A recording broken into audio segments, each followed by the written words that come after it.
Hello, welcome. As usual, it's always a pleasure to be here with you learning together. And the purpose of these videos is for you to have the truth in order to live what you want to live, the life you want. See, the problem is if you look at everybody, you're wondering, why is everyone getting this wrong?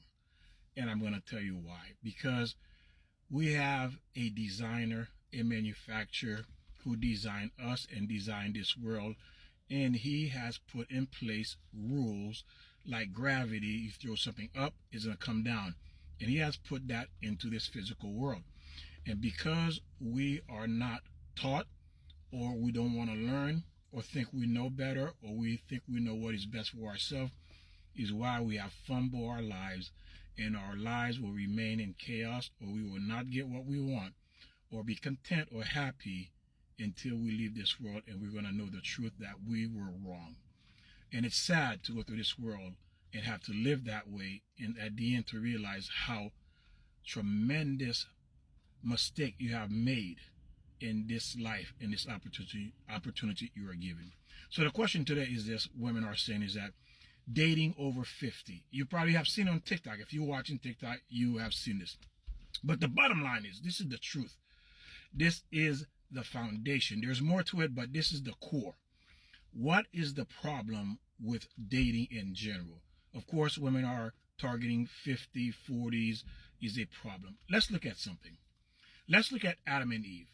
Adam and Eve. Adam was the perfect man. Not only that, he wasn't even physical. Adam was not a physical man. He was a spiritual being, almost 100% spiritual. Eve was also the same type of being as well. So she had almost the perfect man. But what happened? What happened? We all know the story of Adam and Eve. Eve ate the apple. Why did she eat that apple or the fruit? No one knows what it is, but I'm going to tell you why. When you look at it, Eve wanted more. Eve wanted more. Adam simply was not enough. Think about what I'm saying. She wanted more. So what is the problem with that? The greatest being who ever lived still made a tragic error, thinking there's more. And the more she went after, or the thing that she thought that was more, is what destroyed the entire human race. Think about it for a minute. Because you as a woman, thinking you deserve or you entitled to more, her ideal or thought of more destroyed the entire human race, thinking that you're going to be better than what you have. So if you look at women, if you're honest and truthful with yourself, take a look at yourself. You look at a man and you say, well, you know what, this man has a higher position. This man has more money. This man is taller. This man has a bigger bank account. This man has a bigger car. This man has a bigger house. You see? So because he has more, or he offering you more, you think it's better. Well, that's exactly the argument Satan, the snake, presented to Eve, that she could have more than Adam, which was the perfect being, almost the perfect being, and God gave her this being. It's not that she went and picked out this being herself. Think about it for a minute. Like you're going out there picking a man. God already picked the man for Eve, but yet she still made the greatest mistake, the ultimate mistake a human being can make, thinking she can do better than what God has given her. God has given her the perfect man, but she still wanted more.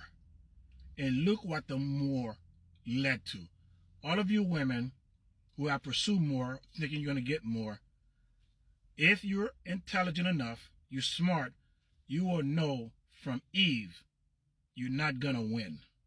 Your more is never going to be what you think if it's not lined up with God. I will say it again. If your more is not lined up to God with God, you already lost and you don't even know it. Because you want more and more, you're never satisfied. Now, The problem is this as well, is why is it you don't have what you want? Because there's two types of women. There's good and there's bad. A woman that is not good is never going to be attracted. I won't say never, but the probability is so high that you are never really going to be attracted to a good man. You know why you're not going to be attracted to a good man? A good man doesn't have the more you're looking for. A good man is boring to a woman that is not good. I will say it again. A good man is boring to a woman that is not good. But a woman who's truly good, who's seeking good, a good man is like intoxication. He's like a drug to that woman that is good. I will say it again. A woman that is good, when she finds a good man, it's like she become addicted. It's like a drug for her. Because why? That's what drives her, that good that's in that man. And the woman that's not good, it turns her off. He's not, oh, he's boring. He doesn't do this. He doesn't do that. He doesn't go out. He doesn't hang out. He doesn't sing. He doesn't dance like a monkey. I want him to dance. He doesn't clap like a monkey. He doesn't do anything I want him to do. He's boring. That's what it looks like to a woman that's not good. When you have a good man, and on top of that, you will never be able to identify a good man. You're looking at this man as being boring when this man is actually a good man. This is who God wanted for you. But again, because you're not good and you want it more, you're going to end up like Eve. Your end is not ever going to be good if it's not line up with God. Now, how do we know what good looks like in the women who had good men? Well, let's look at Noah. Noah had a good woman. She was there all the way. Guess what? She never looked to the left, to the right. When you look at it in the Old Testament, women who are good, this is the things they pray for. They pray for a good husband. They pray for good children. They pray to have children. Those are the things they pray for. Good women. I will say it again. They pray for a good husband. They pray for marriage. They pray for children or good children, or for the children to become righteous children. That's what these women pray. Abraham, wife. Isaac, wife. Yaakov, wife. Joseph, wife. Abraham, wife. Moses, wife. This is what they wanted. They wanted a good man, and that was attractive to these women. When you are good, you're going to be able to spot a good man. I have met women, I'm not saying I'm good.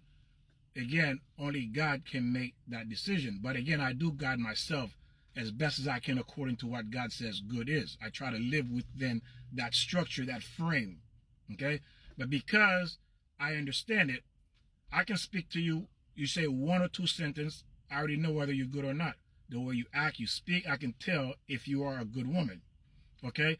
So because I understand what it looks like, what good looks like.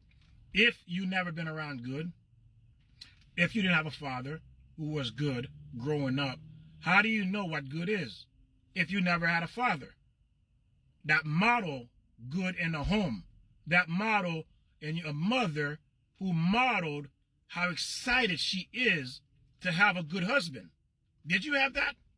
A mother that was like overwhelmed by your father, that loved your father, and she said, wow, your father's a great man. She just praised him. Did you have that? That's probably why you don't want a good man.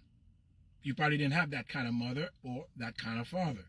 But again, because you're using your logic, you're thinking, again, going back to Eve, who had the perfect man, and she still thought she could do better than what God gave her. God gave her this husband, but she believed she could get more. And because she wanted more and went for more, Satan, the snake, was able to deceive her, and she fell from paradise. And this is what happens to every woman who think they know more than God and who have decided to define good in their own eyes, and because of that,